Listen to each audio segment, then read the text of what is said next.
guys, it's Heather with One Organized Mom. Today I want to talk to you about how to keep your refrigerator clean and organized. Did you know that you should be deep cleaning your refrigerator every 3 to 4 months? Who knows that? Who does that? Go through weekly when you're putting in your groceries and get rid of all the expired condiments or maybe bad food. Wipe up your spills and stains and drips as soon as they happen. Don't let them accumulate. Every refrigerator is different. You have the ones that the refrigerator is on top with the freezer down below. You have the ones with the 2 doors side by side. Then you have the one with the freezer on top. The top of the refrigerator and the doors typically have a warmer zone, and then the bottom and the middle are a little bit colder. So keep that in mind when you're organizing your refrigerator.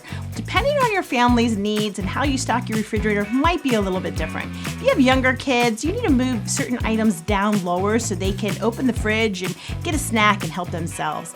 If you have older kids, you want to move those items up to eye level so they're reaching for the healthy snacks rather than the not so healthy ones.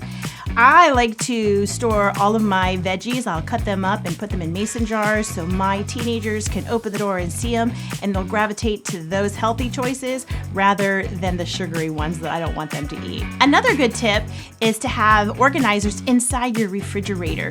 Keep all of the jarred things in one little organizer. If there's a spill, you can pull that organizer out rather than having to remove everything from that shelf. Food storage containers that are the same size and that will be able to stack on each other and in your space.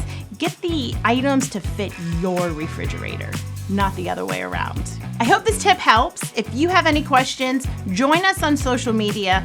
And in the meantime, don't forget to call One Organized Mom for all your cleaning needs.